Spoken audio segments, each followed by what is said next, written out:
見到呢座山就知我哋今日食大龍蝦。今次嗌咗啲餐再改咗少少 menu。第一道嚟嘅係烏雞燉湯，成隻烏雞喺入邊好足料，而且好大盅，每人飲2碗都得。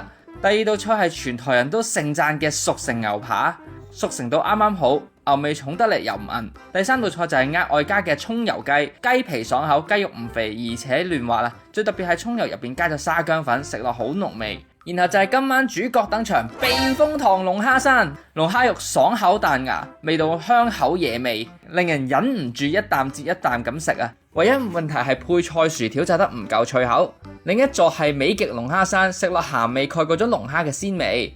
之後再嚟就係蛋白蒸皇帝蟹，餐廳好貼心咁樣剪開晒啲腳，一夾就食得好方便。另一碟餐單上冇嘅嘢，姑且叫佢做皇帝蟹菜苗伊麵，味道上咧就似上湯伊麵啊，可惜炸粉好厚，都食唔出蟹肉。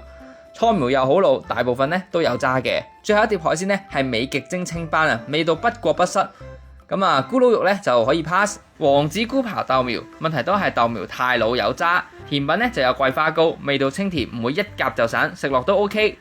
撞正元宵節，餐廳仲有提供湯圓，芝麻湯圓一啖一粒好滿足，可惜薑湯咧就唔夠薑啦。總括嚟講，好食，但係食唔起啊！